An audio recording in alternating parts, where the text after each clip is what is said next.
Hello world. How you guys doing? Listen, welcome to our roundtable discussion, and today we're going to be talking about vision without the drama. I have two amazing guests with me, two ambassadors of an amazing service. One, Mr. Fred, and Mr. Sheppard. Thank you guys. How you guys doing? You're doing absolutely fantastic, Dr. Pitts. How are you? I'm Look, doing great also, Doc. How you doing today? Look, I cannot complain. I cannot complain. Well, guys, we are going to dive into an amazing topic on tonight. And for the viewers that are listening, guys, I want you guys to understand that this is a conversation. It is not a sales pitch. We want to make sure that we check in with you. So for those that are watching this live right now, type in the comment section from a scale to 1 to 5. Tell us how your vision is right now. If your vision is if it's a 1, put it in the comments. If it's a 5, put it in the comments. And then the next thing I want you guys to do is how many of you actually wear glasses or contacts, right? Put that in the comment section as well. Wear glasses or contacts. So, gentlemen, I'm gonna bring up some statistics, and I want you guys to hone in and listen to these statistics, and we're gonna dialogue about these here in a second. So the first statistic is about 12 million people ages 40 plus in the US have vision impairment issues, including 1 million who are actually blind. The next statistic is about 1 in 4 US adults report having a vision problem even when wearing glasses and contacts. And then the third statistic is more than 3 million US adults ages 40 plus are blind or have vision impairment due to uncorrected refractive errors. So when we look at these statistics, I think about that there's definitely a need for a service, right, that can help these individuals out. And I would just say from Fred, I'll start with you. You know, I look at you as one of the elders, right? So I gotta respect the elders in the room. So Okay. I'm sure that you have had experiences with, I don't know if it's an aunt, a mother, or brothers that has dealt with vision. But during your times, how has the vision been from the past to now, from like going to see an eye doctor and things of that nature? Can you give us like the difference in change in what you've seen? Right, right. Well, first of all, I appreciate you having me on, Dr. Pitts, to have this discussion. I appreciate that. And I'll take the little elder, thing. I got a little bit of wisdom showing right here, but Lord be bless me, this Tuesday I'll be another year older and younger feeling. But yeah, I have I wear glasses myself, so I can definitely relate to what you're saying. I just don't have them on here because mine is for a different view. I can see up close, it's for distance. But the way I've seen it change, I've watched, man, I have a partner that's in business, and I've seen just up recently people that have cataracts, and the treatment that he was getting before versus what's available now. It's just not happening. I don't know if that's kind of on the line of where you want me to go with that, but what I'm seeing is that it's kind of it's a little bit, it's a lot different. I was going to say a little bit, but coming from back when we didn't have all these type of issues, and the way technology and things are now, that has drastically changed, because even people trying to get the treatment that they need has been just what I've seen has been a little bit of an issue for a lot of people, especially my partner. He's my partner for 30 years, man. And he's now having to, back and not do it because he can't, the vision's not there, and he doesn't know really what to do to correct it, overall, I should say. Yeah, absolutely. And which leads me to a good one, and Mr. Shepherd, you can tackle this one. When you look at just the industry of vision, things have changed tremendously now, because you can go into an eye doctor, and the practitioner is not even there. The eye doctor is not even there. Now they're assessing your test virtually, right? So, Mr. Shepherd, shed a little bit of light on, if you could, just what your thought process is with, again, same thing with what Fred kind of covered. in that experience of now being able to have a physician assess your test virtually versus now actually seeing that particular doctor? What do you think your thoughts are with, with that transition and that change? No, that's a good question. And again, thank you for having me on. So I come from a different background and different perspective. So I play sports, and we have the best of the best. So having I guess the ability to even go see them personally, to where now it's, like you said, it's mostly I guess their tech assistants that are usually in the office, and they're basically talking to them through the computer, or sending that data to where that doctor is actually located at. It's definitely amazing, and it's also a game changer. Yet it just makes, like you said, the number is so big of people that don't get the services, that need the services, or even get the accurate diagnosis, so that they actually can basically get the help and the glasses that they need. Yeah, absolutely. And for those that are watching and listening, you guys know what you're going through, but just in case you don't know, some of you guys may be oblivion to the fact that you are blind. So let me give you 5 signs that your vision might be changing. Okay. The first one is squinting more than usual. I remember from experience, I was in big denial. I used to be like, yeah, I can see that. I can see that.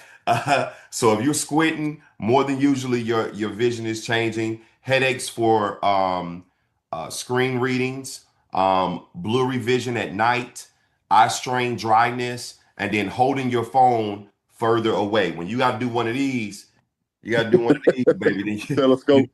The telescope, right? So here's what I want to dive into next, because this is a really hot topic as far as for the 5 reasons that people avoid eye care, right? The first one is the cost of exams, right? The second one is cost of glasses and contacts. And then you'll get the big one. You know what? I'll deal with it later. And that really coincides with really saying that I just don't got the money right now. And even with people who feel like they have busy schedules and they're not knowing exactly where to go or even what's covered. So let's talk about that for a minute, guys. Let's start off with the cost of exams. I think that the cost right now is extremely, it's the prices, Fred and Mr. Sheppard, I know you guys can agree that has changed tremendously now. Even with the local areas that you normally could potentially get somewhat of a good deal in, now it's like, man, it's almost out of reach. It's like an oxymoron. It's like, yes, we want you to see, we want to give you, glasses and contacts, but man, just to get the initial exam, I got to cut half of my check. So what are your feelings and your thoughts about that, Fred? Touch a little bit on that, and then Mr. Sheppard, if you can piggyback off Mr. Fred, that'd be great. It's funny you should say that because it's really happening. And what happened was when you start talking about cost, I had an issue where I went in to see someone, and they said, well, it's not covered with your insurance. Go over here and they'll help you. So I go over there and they tell you that it's one price. But when you get in there, oh, I didn't know you wanted to see out of both eyes. So, they start tacking on this price. I said, well, wait a minute, hold on. I thought you said it was and so as far as price, and if you want to get the full package, if you want to see out of both eyes, and you want to get full exam, man, you are really giving up a kid and a lung and maybe anything else that they want to take from your arm. So yeah, the cost, man, I got it firsthand because it was sticker shock to me. It was like, oh, you wanted that? No, the special says this, and I said, well, you obviously couldn't see that. That's why you're here. So yeah, I can relate to you, brother. It's really outrageous, and it's really a shame, but it's true. It's the reality. Put it that way. It's the reality. Yeah, and Mr. Sheppard. No, definitely, it's the same. Like I said, I've just recently had to get some glasses throughout my years. I've had to. I just don't wear them all the time. But like you said, if it's like an a la carte. one piece of it. Yes. Then they tell you, okay, you need these, and the case is going to cost this much, and just to do the exam behind there with the little machine is going to cost you this much, so that we can get your vision back to 2020 or wherever that may be. So I definitely feel the pain. Yeah. And just like many other people that are out there, that ones that are watching this live, I'm sure that you guys can concur as well too. So, there's 5 everyday situation that vision impacts: driving, work performance, school learning, safety, and mood and energy, believe it or not. I remember when, before I got my LASIK surgery, I remember when, it was rough. And that squinting you can only do it for so long, and until you get to a place and a point to be like, you know what, enough is enough. And I don't care what it costs at this point, but I want to be able to see. And I always say, we had a roundtable discussion about dental, and we were talking about, people are just say, oh, well, you know what, I'm gonna take the ibuprofen and let the pain, subside and go away, but not understanding that the longer you wait for that tooth that's The decayed, worst. it starts to get worse because it starts to affect all of the other teeth. And it's the same thing with your vision. If you don't take advantage of it, at its early stages, it gets to a point, man, where you get them people who be wearing them bifocals and they Woo. get to see so You Yeah. far away, right? got to So stop preaching. yeah, yeah. So before we get into our questions on tonight, I want to just give you guys 5 smart moves to protect your eyes. 20 rule: every 20 minutes, look 20 feet away for 20 seconds. Okay, that's one regimen you can do. Screen brightness plus blue light settings. Adjust those as you see fit. Stop being in front of that screen as much as you possibly can. Hydration plus blinking breaks. That exists. Sunglasses, UV protection outside. I get it. We want to enjoy the sun, but there are sometimes that's the reason why glasses exist. They do exist. And then get routine eye exam. Don't wait for the problem. Prevent the problem. So let's dive into our questions on tonight that we got from our audience. I'm gonna start with you, Mr. Sheppard. When was your last eye exam, and walk us through what that experience was with that eye exam, if you don't mind sharing. Okay, yeah, no, that was about, I want to say almost a year ago. That maybe a year and a half. Ended up going down to I can't remember the name of the clinic. Walked in, checked out a couple glasses, looked at some frames, trying to be stylish, with some good frames. Um, like I said, then that's when we had to wait and sit. They did the eye exam and told me what my ratio was. Uh, and then they went to that. I don't know what that machine is called, but it looks like you can appear into the future of what all of the lenses that they put down to see the layers, to see the layers, and that was kind of. And then also, like you stated, then she talked to another eye doctor that wasn't in the office, but it was I guess their primary one that they discussed with to give preliminaries of the test. Then once the test,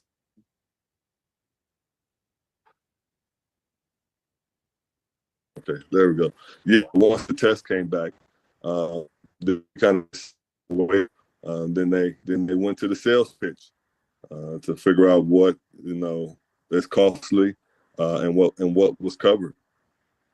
Yeah, absolutely. Fred, this question is for you. What have you paid? What was the most expensive amount that you've paid, either for glasses or contacts? The most expensive, and we won't name any names, but where you thought you'd get the discount from the big box saver, still came out of the pocket about 400 or 500. I mean, just and like Mr. Sheppard said, man, trying to get want to look good. I want the designer. I want to, I don't want to get the big clunky one. So yeah, and that was from a big box, supposedly, allegedly discount deal, and that was kind of $600 is kind of out of the pocket to me. Absolutely. Mr. Sheppard, this question is for you. What would you think is the biggest barrier when it comes to vision? Is it time or is it money? Money. It's automatically going to be the money. Because again, like I said, they a la carte it out, and if the insurance doesn't cover something that person desires, you're out of luck. Yeah, yeah, 100%. And Fred, this last question is for you. If there was a way to reduce retail costs, would you use a service if something like that existed? Oh yeah, from what I experienced. Yeah. You didn't say it was a trick question. You said the last question. Yeah, of course. I mean, come on, man. I mean, you just both of you just named both things. I mean, the cost, the look. You want to look good, and you don't want to be, walking out broke. So yes, I definitely, if there was some way I could, do something better or save on that, I would definitely take advantage. And probably could think of some other people who probably say the same thing. Absolutely. Well, Most definitely. listen, guys, there is an option that can help reduce retail costs for things like vision. And if you want to know what program that we're talking about that can give you up to 60% discount on your vision, then I recommend you reach out to Mr. Sheppard and Mr. Fred, who can help you get acclimated with this particular program. Mr. Sheppard, can you just kind of tell everybody who you are, and what you do, and how can they get in contact with you? Perfect, perfect. Yeah, I'm an ambassador here with KonnectMD, former professional athlete, serious about care, providing for one, cost effective, yet also the the value behind the product of KonnectMD. You can find me at 719-234-3777. Again, that's 720-234-3777. Absolutely. And Mr. Fred, can you tell everybody who you are and what you do and how to get in contact with you, sir?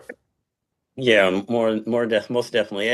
For Hillary, I'm just kind of backing off from the financial industry and taxes, and I've actually a part of an ambassador also with ConnectMD, and from that, you can reach me for more information at area code 925-525-9500. Absolutely.